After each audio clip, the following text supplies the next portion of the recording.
Well, good Monday morning, friends. Mark Holmes here with my buddy Cowboy Joe Boo, as well as Joe Bear in the house. And as always, I want to say thank you all for watching, commenting, subscribing, and being part of the Joe Boo Sports Report. Without you guys, as well as you ladies, you know that this literally does not work. So let's get open for business here and let's wake up those football gods. I hope everybody's having a great Monday. It's a new week, and I hope you guys join us in Monday night for our live stream, where I'll actually be here in my studio, not at the Red Brick House, not on a cruise ship or anything else. It's time to get down to business because we have mini camp coming up real quick, and that's going to be the last chance for the teams to get working together before training camp. And if you guys have noticed, take a look down here. We're 87 days, 12 hours, and 18 minutes and 50 seconds away from the kickoff of the season. It's coming whether you're ready or not. Let me real quick say shout out to everybody who has donated to the Rashid Get Back on His Feet Fund. Today you'll find out if he's got a place to go and if he's going to be getting out of the hospital. We've raised over $1,100. Tonight we'll be giving away another one of the autographed plaques. I think we'll be giving away a Charles Haley signed one tonight. Anybody who has donated or done a super chat towards helping him is entered. So there's 23 people currently that are in there, so your odds are great. You're doing something great to help somebody else, and we appreciate it. All right, so here's the thing that's kind of funny is it seems like the talking heads are in a vacuum and they don't understand history. See, I love studying history. It's one of the reasons why I love the Red Brick House. Because if you don't learn from the past, you are destined to repeat these things in the future. The thing that's funny is we look at Andy Reid right now as this offensive genius, the greatest coach of all time, just incredible. But here's the thing that's kind of funny, is the last few years of his tenure with the Philadelphia Eagles, 2010, 10-6, okay, all right, decent season. The next year, 8-8, not quite as good.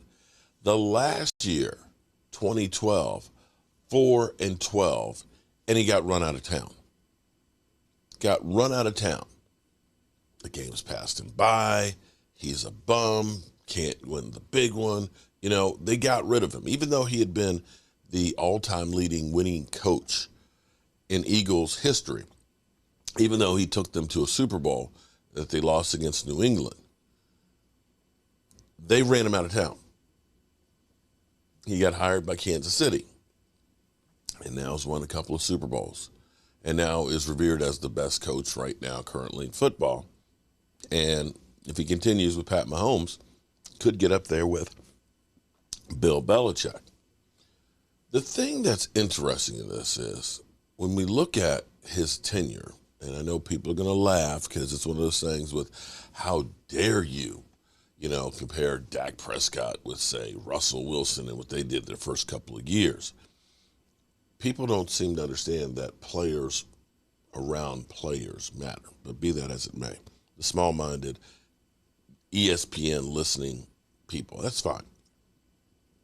People will go through and say, Mike McCarthy lost it. Mike McCarthy, he had Aaron Rodgers and couldn't win the Super Bowl. And, he did win one with him, didn't he? But couldn't, get a Super Bowl without him. Well, you've seen since then they've rebuilt the team and had some really good teams, and they didn't win the Super Bowl without him. But here's what's interesting is the last 3 years of Mike McCarthy in Green Bay, 10-6, 7-9, 4-7 and fired. It's almost identical to what Andy Reid did his last 3 years, because they were both 10-6, 3 years out. 8-8, Andy Reid, 7-9, Mike McCarthy. 4-12, Andy Reid, 4-7-1, Mike McCarthy. And people had said, Mike McCarthy, he's lost it. The thing with Andy Reid is he goes to Kansas City the first year, 11-5, 9-7, 11-5, 12-4. Now, our first year with Mike McCarthy, of course, we lost Dak Prescott early in the season, and it ended up being a terrible season. But you look and you see 12-5 2 years in a row, and you see that this team has gotten better and changed personnel. There's no way in the world that you can equate the Dallas Cowboys defensive players in 2020 in comparison to what we had now. We had safeties like Xavier Woods that looked like he was a lead blocker for the other team, who literally is running down the field. We had some of the worst tackling I've ever seen when Odell Beckham was with Cleveland. It was just like it was like the carnival was in town watching our defense. It literally made me sick seeing the pursuit angles and the fundamentals that were on the field, as well as the players. That roster has been turned over with now young, hungry dogs. And we have the best defense since we've had since the 90s. That's under Mike McCarthy, say what you will. The Cowboys offense, losing their quarterback last year to a broken thumb, still finding ways to win with, I'm sorry, you can say you're just a Dak defender all you want, but we had inferior talent at wide receivers. I don't know Pat Mahomes is going to the Super Bowl with the cast of wide receivers and tight ends that we had last year. Just don't. And offensive line. Just don't. Mike McCarthy has actually done a great job. And the thing with us Cowboy fans are we're never satisfied. I get it, okay? We feel like we're above everybody else, that, we're spoiled brats. We're supposed to have Super Bowls every single year, but that's not reality.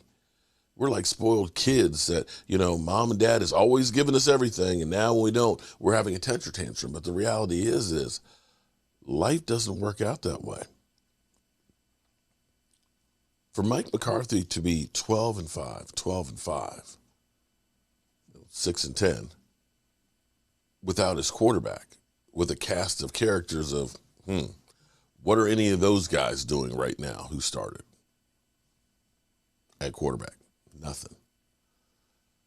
Has actually done an incredible job.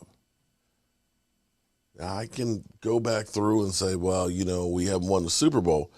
But when you look back at where the Cowboys have been since the 90s,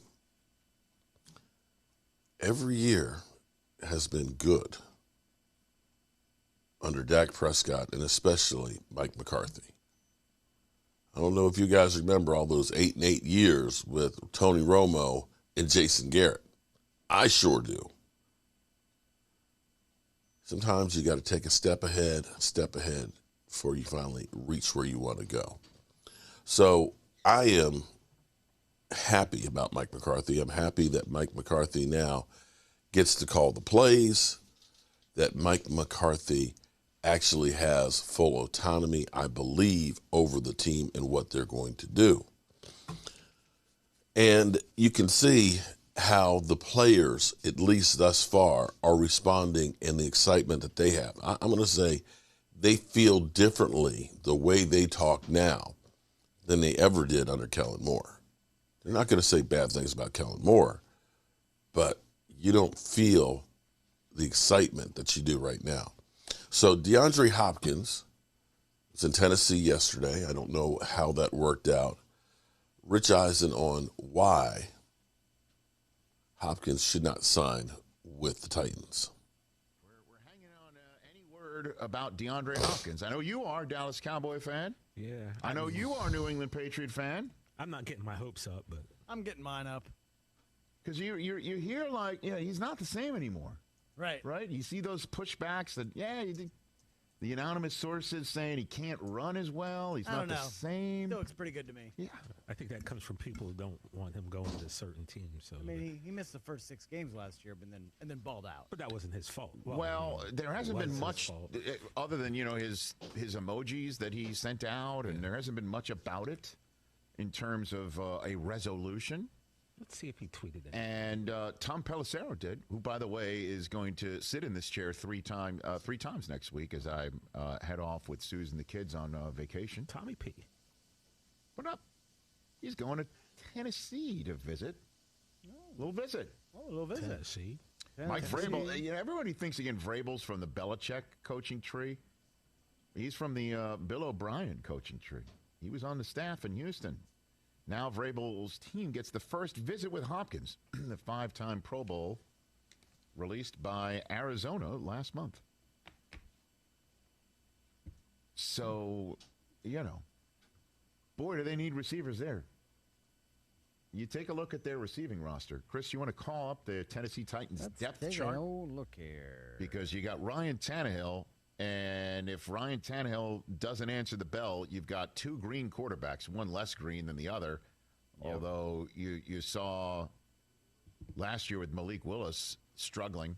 They had Trey Burks. Where they turned to Josh Dobbs, and now you got Will Levis. This wide receiver core isn't winning any on-paper awards. Well, Traylon Burks, as we all know, was the guy that they drafted with the pick that they sent to Philadelphia for A.J. Brown, and he's got the same height-weight comp. And as I was saying in the draft on that night, like, that's great if you got the same height-weight-speed comp, but you better have the rest of it. Right. Yeah, I have the same height-weight comps as a lot of NFL players. You know what I mean? Yeah, me too. We're not the same. So you kind of better, bring the rest of the game. There's a comp, and then there's the actual genuine article, and the fact that A.J. Brown went somewhere else, as we all know, is part of the reason why they need a receiver. Manager John Robbins is not there anymore. Can we say Richard's a comp and then there's a coincidence? Yeah, very good. I like it. What do you got for the rest of the room over there? Oh, well, yeah, Traylon Burks, Nick Westbrook, Akine, Kyle Phillips. Those are your starters. I mean, I couldn't pick Kyle Phillips out of a lineup. Chris Moore, Racey McMath, and Colton Dowell backups. Yeah, DeAndre Hopkins, they could use him. Except he wanted more or less an elite quarterback, is what he was saying, and I don't know if everybody cops on Tannehill. I'm not capping, but when you think elite quarterback, I don't know that he's going to be in the years top ago, 11. he had that seat that everybody wants now in the AFC. That fourth seat in the Final Four of the conference with Burrow, Mahomes, and Allen sitting in the other 3 seats, as we expect them to do again this year for a 3rd straight year. 2 years it was Tannehill, and he had the 1 seed at that table. And lost. We all know that Burrow, despite getting sacked 9 million times, came out with the W, with Tannehill not converting on a 4th and an inch, handing it off to Henry and then throwing an interception to seal it. Womp, womp, womp, womp, And womp. Trevor Lawrence had the seat last year. So we'll see what they want to pay him, because it doesn't appear that if you're going ring shopping, Tennessee is the spot to go get a ring. Super Bowl ring. Obviously, as we know, Nash Vegas is the bachelorette party capital of the world. So rings have already been brought. True. Broadway. I'm talking about Super Bowl rings. And you're saying Tennessee is the place to go? It is not the place to go shopping for a Super Bowl I must have ring. misheard you. No, that is not the place you want to go ring shopping. Exactly. Hasn't thrown for 4,000 yards since 2015, Ryan Everyone caps on Tannehill. He runs too, man. You can win with Ryan Tannehill. The question is, can you win a championship with Ryan Tannehill with that roster, which is why everybody thinks Derrick Henry is going to wind up going somewhere else, including Akbar Baja-Biamila of American Ninja Warrior fame. That was one of my favorite segments of last There week. you go. Nashville is not the place you go to get a ring. All right, good people. We got work to do today, and I hope you all have a great day. And again, thank you, everybody. If you want to make a donation and get entered into the drawings for Rashid, in the community tab, the link is there for the GoFundMe. And we appreciate all the support that you have. And as always, you know how we roll. Mark Holmes here, and as always, I want to thank you all for watching, commenting,